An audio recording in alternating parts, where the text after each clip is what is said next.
Hello, shalom, and welcome to Redeeming Echoes. And here, today I want to talk about a conversation that my husband and I we've been talking about this for some time now, and this came back again last week, and it's to do with celebrity culture, even in churches, and how we have actually normalized that we have no issue with it at all. It's okay to have favorites. It's okay to I'm not talking about that today. Rather, it's how unconsciously we build these platforms for people, not because we know them well, but because they're famous, because everybody knows them, so we need to invite them so that they can speak to us, so that they can impart something to us. And we don't actually sit back and ask, do we actually know some of these people? Do we really know their journey with God? Or is it because they've got amazing voices, they can sing? So sometimes we actually confuse a gift of being able to sing with anointing, with somebody who've actually done it with God in a way that it's not even how they sing, it's the sound of the voice that comes out of them. That there's a vibration in that of union and oneness with God. And that is not there to entertain you. Yes, there is joy in that, because in the presence of God there is joy. But the moment that is going on, there's something that happens in you. There is a resonance, there is an awakening, because they're not just singing. They have learned how to dwell, and they have allowed the fire of God to form them. So whenever they are the ones who are worshiping, or when invited, it's not entertainment. It's not. Hopefully that makes sense. Because what happened was, and one of the things, let me give an example, maybe that this will be able to help. We have people who, they've come from the extreme side of life, and then they get born again, and obviously now they have a testimony, and then they start going to church, and then church build a ministry around them so that they can be able to attract those who are where they were before. And actually, does that help them, or does that really put this weight on them to perform? Because yes, they've been born again, and now they have this audience that is looking up to them, but they've not gone through the journey, the hiddenness, the allowing God to form them in. And it takes time. And if we don't allow that, then we watch them, and this, you can find this everywhere, like to social media, where you see people arise and then they fall, and they got into sin and all that, and then people start throwing stones at them because they did not meet the expectations that people had actually put on them. But they were not protected in hiddenness to walk with God, to know God. But yet somehow you find people like, oh, let's move on to who's next, who's the next big deal, the next big name. And as we were having this conversation, we were talking about the faithful men and women, with their wrinkled hands and withered voices that have served Yahweh for years, for decades, and they have seen God's faithfulness. They're the ones who, they don't care whether you know them or not, but what needs to be done within the community, within the family, they do it without ever saying anything. You look at them in their eyes and you just want to sit at their feet because of the wisdom. They have become, they've embodied wisdom and understanding. There's the quietness in their strength. And I don't know you, but I know a few of these people where it's not in their shouting, because they don't even shout. They don't need you to shout. They don't need you to jump. The way they speak moves the waters in your body, because there's a journey they've gone with God where they can say, and they have said in different seasons of their lives, even though you slay me, though I will trust you. They bear those scars. They bear those testimonies of God's faithfulness. Where David said, I was young and now I'm old and have not seen the righteous being forsaken. They can say, yes, 20, 30, 45 years ago, this is the situation that I was in. I almost died. But in that moment, I judged him faithful. Because when we sit at the feet of those people, there are skills, there's wisdom and understanding that is in them that impacts you for the journey ahead. Because the fellowship of the brethren is a generational relationship. It's how Timothy is encouraged by Paul about his grandmother and mother. Listen to them. Know them. This is the heritage. This is my lineage. And I'm talking about spiritual lineage because there are people who physically, that's not the testimony that they have with their grandmothers and their mothers. And I want to honor my grandmothers and my mothers because this is my lineage that I can say today, I don't feel like, my faith will not carry me here. But then I remember my grandmothers, I remember my mother, and I remember their testimony of how they waited on God and God came.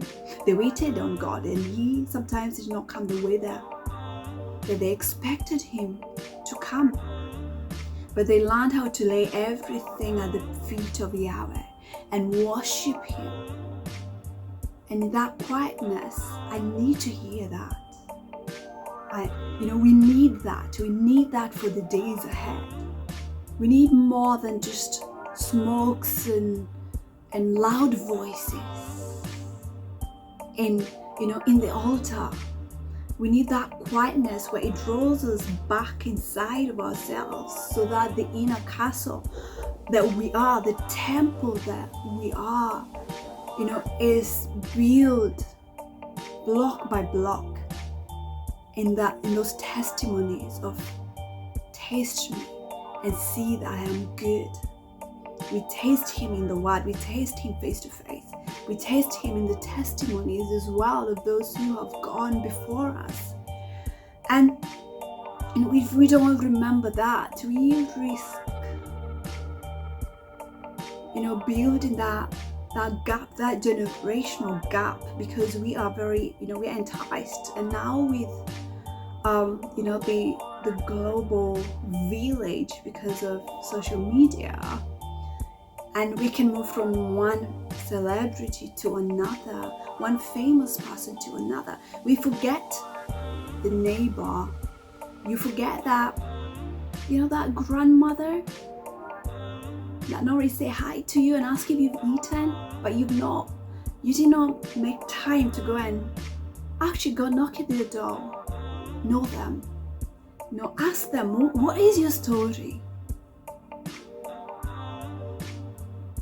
Tell me the journeys that you've walked with God. Tell me the battles that He has won for you. I want to hear, I will sit at your feet. I will sit at your feet and share a meal with you, share tea with you. I'll go for a walk with you. And I just want to hear your journey with God. Because we don't do that a lot. And there is, they hold treasures, they hold wisdom untold that is waiting for us to go and look for it. Is waiting for us. There are mysteries. Mysteries wait for kings to go and unfold. And sometimes it's hidden in plain sight. Because just because they're not as active and as energetic as we are, then we dismiss them. But God has a way of hiding treasures in the most common place. I'm gonna read Job 12:12. Wisdom is with the aged, and understanding in length of days. So I was looking at this, and I'm getting excited because I love checking or just diving more into the Hebrew understanding of some of these of scriptures, because it kind of, I like going through the rabbit hole of understanding and just asking the Holy Spirit, what is this? And anyway, let me not go much into the excitement part, but let's look at this verse in that way. Wisdom is with the aged. What is wisdom? Wisdom is chokmah, and aged is zakin. Understanding is bina. Long life is orekh yamim. What is chokmah, which is wisdom? And I'll just challenge you to go and do your own research in words. Chokmah, skillful. So skillful is found in the aged, and what is aged, as I said, is zaken. And actually, the word elder comes from that. And even if we look at the book of Ruth,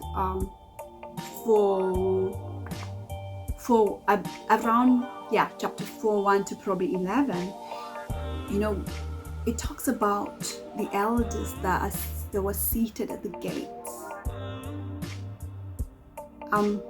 Let's not go much into that as well, but what do? They guide the legal and covenantal affairs.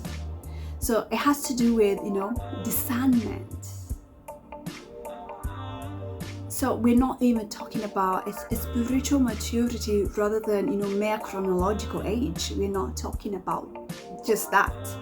And then there's understanding, which is bina, and it encompasses intellectual discernment, moral insight, God-given capacity to grasp the implication of truth.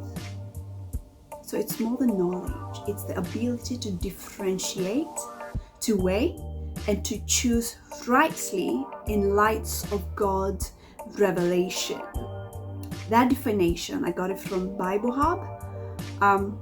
Obviously, there is the orekh yamim as well, which is this verse. It talks about there's some verses that says long life, but actually the verses that says length of days, I'm gonna go with that because that's the Hebrew that fits well in the Hebrew understanding of that part, because it's we will be satisfied with our length of days.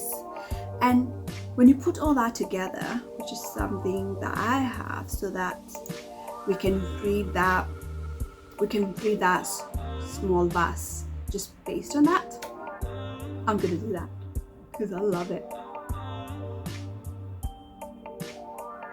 Wisdom, which is chokmah, rests with the elders, zaken, and understanding bina unfolds through the length of days of orekh yamim. So not mere years, but the fullness of time lived with God.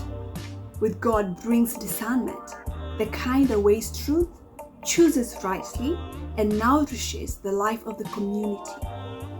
Just as the elders at Israel gates upheld covenant and justice. So true maturity is not measured in age alone, but in days stretched out in the faithfulness before God. who is so close to you at the moment that you watch their journey with God, and you know that their lives, they in them is a testimony of the faithfulness or their faithfulness before God. They'll tell you about the times they failed and how they got up. They'll tell you how they fought with temptations and they won because they wear crowns of overcoming. I would just want to say, identify those people. Maybe get off social media and looking for who is the next famous person or big name. Find them, probably sweeping churches because they understand what serving is. They understand that they don't need to be known. So sometimes they choose to serve Yahweh in the places where people don't want to serve. Cleaning the toilet, working with the most marginalized people. Because they know to go low is to go high. So they're always finding ways to behold God in places where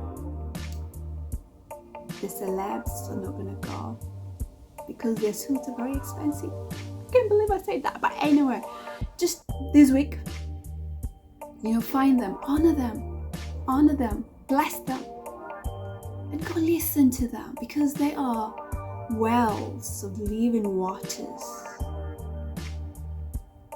and they are available for us to behold dimensions of God in their journey that we will not find in the smokes and the loudest of musics in church. Shalom and have a good week.